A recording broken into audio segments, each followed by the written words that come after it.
you need to watch Marvel's Moon Girl and Devil Dinosaur. Almost like half of the videos I make are completely unplanned and spur of the moment, but they're usually because I've watched something and I'm just genuinely flabbergasted over how bad it is. I love you! This time though, I'm throwing this together to highlight what is probably the most charming, creative, and visually stunning cartoon in the history of Disney television animation. I'd been loosely aware of this show existing and coming out in the last year or so, but what I never actually realized is that this is a Marvel series. But rather than being cheaply produced by other companies and distributed through Disney XD, this one's actually created in-house at Disney TVA. Apparently, Moon Girl is a comic character who was introduced in 2015. Her comic caught the attention of Lawrence Fishburne of all people, who started pitching it as a series. It got greenlit and it premiered on Disney Channel on February 10th, 2023. With Fishburne heavily involved as an executive producer, and voice roles in every episode. Right, I'm not Lawrence Fishburne. That's my fault. I know that. That was my fault. My mistake. You know what? We don't all look alike. The cartoon takes significant creative liberties from the comic and uses it as a loose springboard rather than as a Bible. We follow 13-year-old super genius Lunella Lafayette, her dinosaur sidekick Devil, and her best friend slash manager Casey as they defend New York's Lower East Side from villains of the week and learn valuable life lessons along the way. Let me tell you why it's great, or more effectively just show you. Look at this. It's animated by Flying Bark Productions, the animation studio that's primarily known for Rise of the Teenage Mutant Ninja Turtles, and I consider them the best animation studio working in TV today. The animation style takes inspiration from Spider-Man Into the Spider-Verse.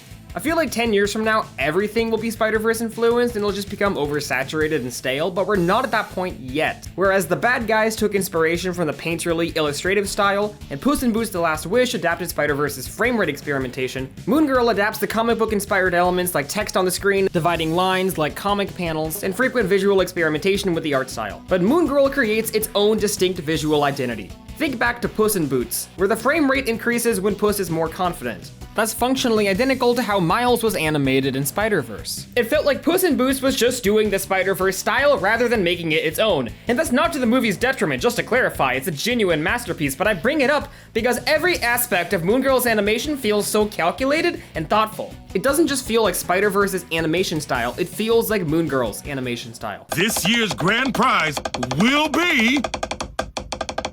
Eduardo! Hey! The show constantly takes full advantage of the medium of animation in a way that not as many shows do lately. Characters physically interact with each other across multiple on-screen panels, constant pop-ups and exclamations punctuate the character dialogue across every episode. Devil? Leave it. Come on, listen to Mama. No, don't listen to Mama. Yummy cold cuts. You got this. Come on, you got this. There's a villain named the Beyonder, actually voiced by Fishburne himself, who just fully breaks down reality and screen logic whenever he wants, Bill Cipher style. And they do so much creative stuff with him every time he's on the screen. Let's get this over with so we can grab some dinner. I'm thinking tacos. No, stop, please. Apparently his inclusion was suggested by Kevin Feige himself, so shout out to Kevin. Selena Gomez just followed me! Does that not remind you of 2000s Disney Channel when Selena Gomez was treated as a huge celebrity that every kid at home would know? Do you think little kids watching Disney Channel today still know who Selena Gomez is? No! Selena, come back! Moon Girl's goggles are particularly well designed. I assume they take some influence from the goggles on MCU's Spider-Man suit, but this feels like the fully realized final form of that. There's hand-drawn animation within the goggles to show expressions and exclamation. The charcoal brush used provides a really interesting look, and not to mention the character outlines themselves being drawn like that. Recon, and then attack. Okay. Oh, you capture it all and make us famous? Yeah, let's do that. Quick story, I promise it's going somewhere. My favorite cartoon is the uncreatively named Transformers Animated from 2007. But how is it you're able to make these new, smaller organics? There's a shot in Season 3, Episode 9, Human Era Part 2, written by Tom Pugsley, when Scrapper, voiced by Tom Kenny, just slides into frame. And it's always made me laugh because this is the only real instance of this in the show. For the last 8 months, I've been animating a Transformers fan pilot called Transformers Combaticons. It's actually gonna drop on this channel in a couple weeks. You can watch it if you want to, you don't have to. As a tip of the hat to that shot in animated, there's a scene where this Transformer slides into frame. What I wanted to have him do was immediately burst into a fluidly animated outcry. So he goes from completely stiff to one of the few instances in the episode where the animation's done on once, like a buildup of energy and then a release. And I thought I was cooking, I thought I invented this, but to my pleasant surprise, this is almost the core animation philosophy of Moon Girl and Devil Dinosaur. Constantly, characters will laterally slide across the screen before bursting into the most fluidly animated movement you've ever seen. Cause Super Watto is here, except he's about to leave because he's gonna go and find it. Okay, yep. Whole crowds will just glide across the screen, and it's so brilliant because do you know how hard and annoying it is to animate walk cycles? They're doing it in the laziest way possible, but it looks so good because they're always juxtaposing it with the most fluid, expressive animation. They also do this to cut out in-betweens entirely sometimes. They'll just smash cut between poses. Sorry, Ahmed. We gotta get to school. There's almost a full minute-long shot in the pilot where Moon Girl is having an internal dialogue with herself, sliding everywhere with no in-betweens of her poses, but it's so bold and decisive in its jinkiness that it looks hilarious. It's the most brilliant instance of work smarter, not harder I've ever seen. And you go in through the alley, quietly. I think the best word for Moon Girl is unique. It's just chock full of things you don't usually see or haven't seen in decades in shows, like 80s style built-in commercial bumpers between act breaks. My family's rink, and everyone in it.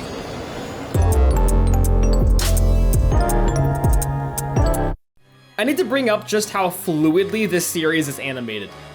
I'm pretty sure most of the characters are rigged setups, but there's some shots where it's like, nah, ain't no way that's a rig. I definitely think Devil is hand-drawn a lot of the time, which results in a lot of shots where it's like James Baxter Gravity Falls intro levels of smoothness sustained for entire scenes. No, come here. Listen to Mama. You're not gonna win. I hope you know that. The hands in particular are always so fluid, and they're always facing the right way. I wrapped Combaticons animation a few days ago, and my friend watched it, and he noticed a few shots where I accidentally drew hands with thumbs facing the wrong direction, and he pointed it out, and I was like, who cares? Like, no one's gonna notice, no one knows what hands look like. Then I was watching Moon Girl, and I was looking at how these characters' hands are always pointing the right way, and I was so impressed by it. I was like, okay, fine. Then I went in and I fixed the hands in mine. And just to clarify, I think most shows animate their hands facing the correct direction. I don't think that's exclusive to this one.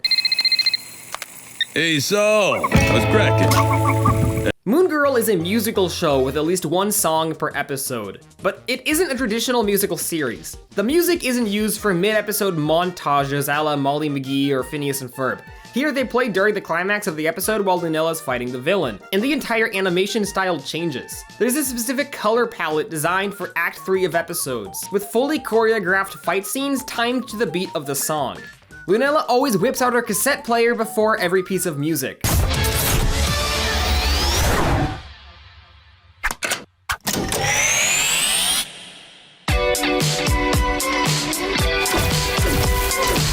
The songs are intended to be diegetic sounds, and they turn the whole world into this gorgeous mixture of vibrant colors. The music is composed by Raphael Sadiq, and it does not feel like the normal poppy, goofy songs you're used to hearing in cartoons. All of it feels like mainstream music you would hear on the radio, or on normal person music playlists on Spotify. The show also uses popular licensed music. There's a whole fight scene set to a track from Childish Gambino that plays in the episode.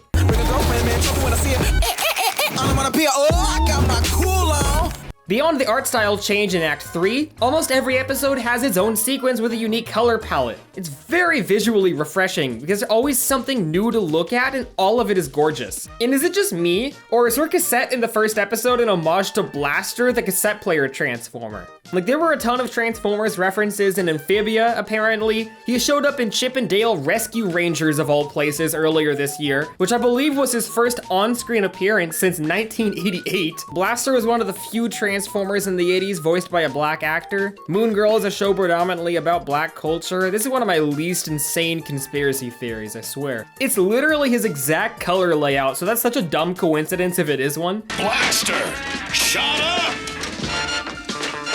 And an interesting footnote here is that executive producer Steve Loader brought Sadiq onto this project because they had originally collaborated on the canceled Cars spin-off Metro. And apparently the musical and visual design of New York in this series was carried over / inspired by their development on that movie. I have to assume it's better suited here in Moon Girl. I can't imagine the third Cars spin-off film would have been good, but you know what? Who knows? I definitely consider the series carried by its visuals, but the writing is really strong as well. It's clever and it's action adventure first and comedy second, which makes the jokes hit harder whenever they pop up.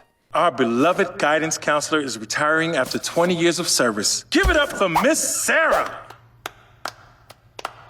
Please don't have any feelings until we hire a replacement. There's also just a lot of really clever wordplay I appreciate. Your intellectual match needs an intellectual rematch. No harm, no foul, but mostly no harm. There's just generally fantastic comedic timing throughout this whole series. Last week, when Eduardo made fun of my scrunchie, you know what I did? Punched him and got detention? Regrettably, yes. I saw that. But It's a 22-minute show where every episode has a lesson built into its structure. The lessons range from learn to be patient to learn not to do the entire science fair project by yourself and not kick your team partner out so you can have total creative control. I did that shit all the time in middle school and high school and college back when I was smart. Lunella was honestly based for this. Don't listen to the episodes. Moral, Moon Girl, keep doing what you're doing. So we need a triple forge gorilla wrench. I'm entrusting you with the mission of finding one for us. Hydrodynamic spatula with, port and starboard attachments. I had to search a bunch of different stores. I can't believe it's real. Someone order a spatula? There's such a thorough and solid emotional through line across all of these episodes. I'm not at a point where I'm on the verge of tears watching these characters' journeys because we're 6 episodes in and Lord knows I'm a little beyond the target age demographic here. But regardless, they're very emotionally effective and well-told stories. I've learned by now that if a piece of Disney media has a room get flooded by popcorn and destroyed, it's gonna be a really good piece of media.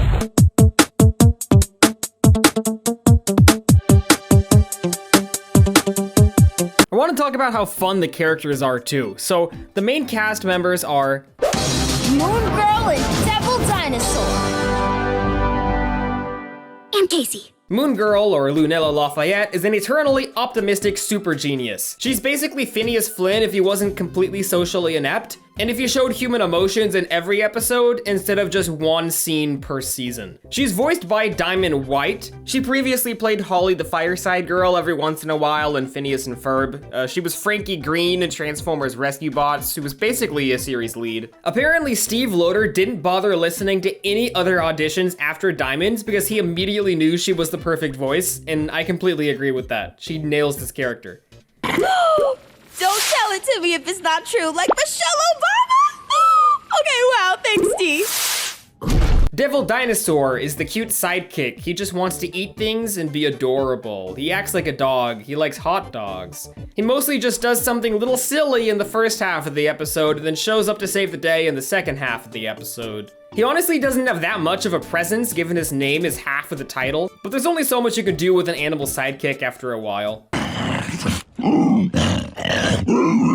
His various grunts and noises are performed by Fred Tatasciore, who usually plays the Hulk in a lot of Marvel cartoons and also played a Megatron in the War for Cybertron video games. Those went hard.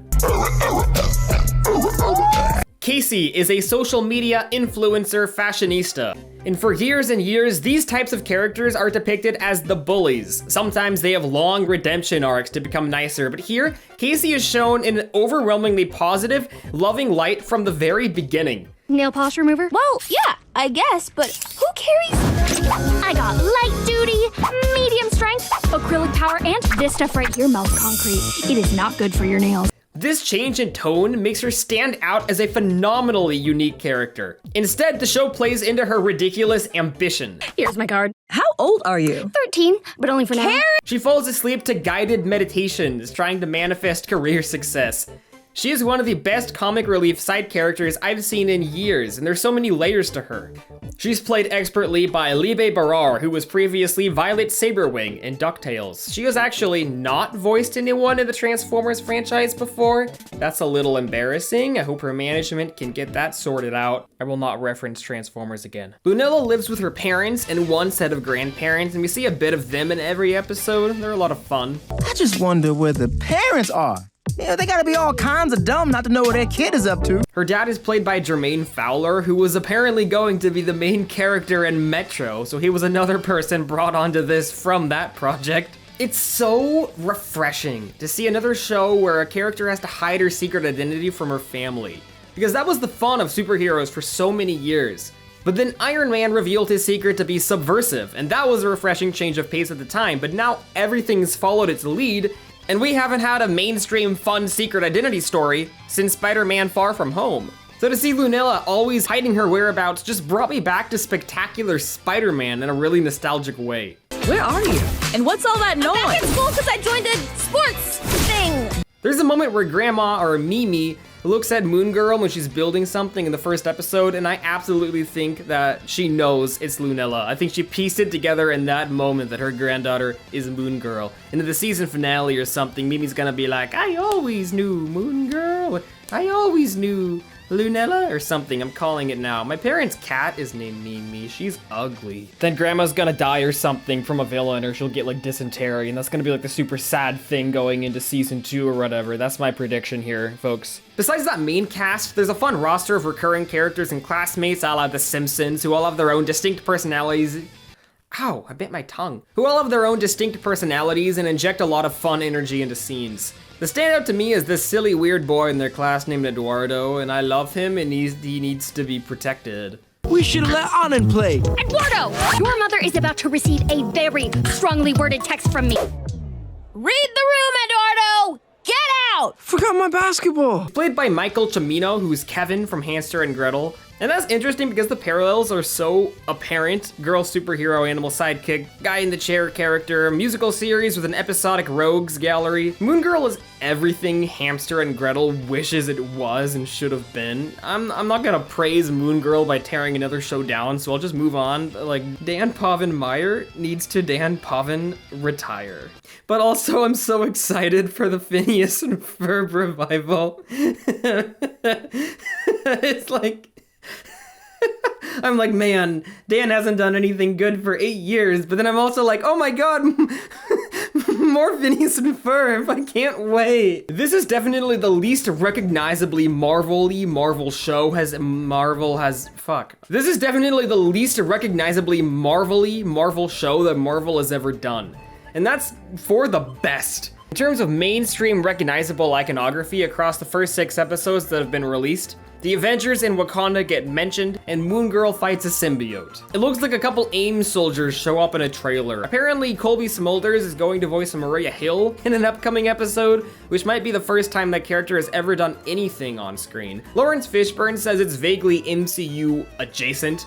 Sort of one of those things that references the MCU, but the MCU itself will never acknowledge, like Agents of S.H.I.E.L.D.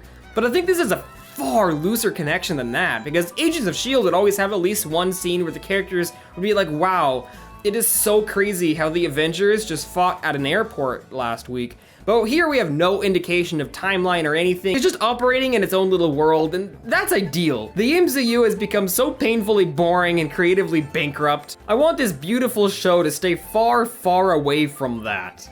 I don't want Moon Girl to show up in Avengers 5, The Kang Dynasty, because they're gonna make her mid. The villains this show pulls from Marvel Comics are so obscure that no one on the planet has ever heard of them, including the writers and illustrators of the characters. Like Aftershock, Gravitas, Stiletto, they might as well be original to this. Daveed Diggs, aka Lafayette from Hamilton, shows up in an episode. You won't catch me, Moon Girl. I am the baddest that's ever been, baby. And apparently he's gonna come back later and become a villain called the Rat King. Can't wait for that. The most distinct voice on this planet. What's really interesting is that thus far, half the villains in the show are original to the show. Marvel has no pre-existing characters I can find called Instantane Girl or Main or Man, baby. Apparently the Beyonder is a little less obscure than these characters appearing in a 90s Spider-Man cartoon, but I'm just gonna say it. He looks boring, looks like a boring man. He's completely recharacterized here to an almost unrecognizable degree. Just an energetic creature who steals every scene he's in. Swagger. Just full of the exaggerated swagger of a black teen. It gives me goosebumps every time he does it. There's almost a Captain Underpants energy to this, where most of the villains are created by something Lunella did, and they're all perfectly catered to teach her an important lesson. Except here the villains are usually commentary on some social aspect of growing up, whereas Captain Underpants villains were just like, man, toilets are funny. A good example is Maine, voiced by Jennifer Hudson, who is Lou's hair come to life. Right now, I'm gonna say what we're all thinking. She looks like the rumor weed from Quentin Tarantino's 10th film, Larry Boy and the Rumor Weed. I'm getting bigger by the minute! A kid in class makes fun of Lunella's curly hair, which makes her super insecure, so she tries to artificially straighten and burn it with science, but it just falls out and it becomes evil, and then she fights it. Fight, there's a platypus fight. If you're watching at home, there's a 7-second delay. Then her family teaches her to embrace the beauty of her hair, and that there's nothing to be ashamed about. And this is a message that deeply resonated with a lot of people online. I'll be completely honest, the meaningfulness of the black culture aspect of this is completely lost on me. I grew up in suburbia Crackerville. My only real experience with black hair is in 7th grade when my friend got cornrows, but she was a blonde white girl. An episode I absolutely loved was Lunella dealing with a troll online who's made fun of her forehead. I don't know why you choose to make fun of Moon Girl when Casey looks like a Bratz doll from most angles, but he did. So she spends all day aggressively fighting him in comment sections, genuinely thinks she's winning the argument with each and every response. Then she uses her vast intellect to literally track his IP address, and it turns out he's an actual troll. Her giving him attention is only making him bigger and stronger, and then she has to learn to just pay no attention to him and stop being insecure over this aspect of herself she can't control. I've had literally hundreds of comments insulting my hairline. I had no clue that anything was remotely unusual about my hair before that Lab Rats video, but it turns out it's resetting? Who fucking knew? Now I wear hats, you assholes. But something I really appreciate is that the episode doesn't say, oh, he's just a jealous, worthless loser. That's his sole motivation. It turns out the symbiote took over a kid who just wanted to help people but had attention taken away from him by Moon Girl. And so the symbiote's defeated and the kid apologizes and they realize they have more commonalities than differences, and then they become friends and they do a dance together. They stuck the landing here. So many people in my life insist like, oh, they're only insulting your hair because they're jealous, evil people, and I was like, I don't think that's true. Honest to God, I think my hair is just so repulsively ugly that it drives them to comment out of pure concern and shock. I do not think everyone who comments mean things is just automatically a bad person. Like, it's probably just a mean aspect of their personality that gets carried away. And I've never seen that concept tackled as gracefully as this episode did. Devil ate some symbiote earlier. I hope he doesn't have trouble digesting. The show will never follow that up. And just in general, the series depicts internet culture really authentically. When I was a kid, the internet was always written by out-of-touch adults, and we're reaching the point where the people making and writing these shows have grown up with the internet and they get it. Don't forget to follow and hit that subscribe button. I'd like to point out that in the original series production bible for Transformers Animated, head writer Marty Eisenberg, cool man, came up with a supervillain named Stiletto. She never actually made it into the show, but he put her in a supplementary comic book issue. And Stiletto in this show is literally just like the same thing. And Stiletto is pre-existing for Marvel Comics, but he's a man in there. And you know, Marty Eisenberg, he's not a fucking nerd. I refuse to believe he would be familiar with the Marvel Comics character Stiletto because he is way too cool. And also, he's probably not a plagiarist. So we got a real chicken and the egg situation here, ladies and gentlemen. Unpleasant on the olfactory sensors. You don't have, what you call it, olfactory sensors, do you? I will not reference Transformers again. I don't watch mini cartoons. I couldn't get into Amphibia. Owl House annoyed me. Luz was like, ooh, I'm so weird and different. It's like, shut up. No, you're not. I watched the first several episodes of Big City Greens and Ghost and Molly McGee. I love them, but I just didn't feel compelled to keep watching them. I haven't sat down week to week to watch a cartoon since DuckTales, but I watched the first 6 episodes of this with a couple friends, and And we are planning to tune into this thing week to week. It's such a distinctly fantastic show and another hit home smash run home from Disney TVA. Because even though I didn't watch those other series, I'll be the first to admit they are so much better than what aired when I was a kid. Kim Possible was a little before my time, Phineas and Ferb slapped, Gravity Falls slapped. Those are the only 3 fantastic shows Disney did in my childhood. And I'm not saying everything else is bad, I'm just saying they seemingly lacked the creative ambition and passion that those 3 did. There's no lasting Kick Buttowski fandom, is all I'm saying. The kids growing up today are so lucky if they're tuning into Disney Channel in the age of streaming. There's an episode where a supercomputer takes control of everything in the school through Wi-Fi, but then they start firing hot glue guns in the art room. Why were the school's hot glue guns connected to Wi-Fi? In the current Transformers show, Earthspark, there's an episode where a Transformer who controls things through Wi-Fi starts driving subway cars through a Wi-Fi connection. Subway cars which aren't even on the track. Wait, you can control the subway cars? I think writers are really gassing up Wi-Fi's capabilities in cartoons these days. I will not reference Transformers again. Storyboard artists have posted a ton of their work to social media. The other night, supervising director Ben Juano posted a ton of reference materials used by the board artists that just shows how much thought went into every aspect of this. Stuff like always draw Devil with a recognizable silhouette and then tilt a background perspective to match that, rather than drawing him from a top or bottom angle. Avoid walking is one of the main bullet points for the storyboard artists, and there's so much insanely clever stuff that would never cross my mind in a million years. But the rules that were established for this series just reaffirmed what I could tell from watching it, that Moon Girl and Devil Dinosaur is created by genuine masters of their crafts who are operating at the top of their game. I want to say congratulations to everyone involved with this, and I hope by now I've convinced everyone in this viewing audience to give the show a chance and watch at least a couple episodes, because it is very good. Quick edit, I just noticed that in episode 1, we clearly see Dad doing the books. How the books looking? It's bad, eh? But in episode 3, Lunella says she does the books. Plus, I do the books. So I actually take back everything I just said, knowing there's a continuity error now. This show sucks.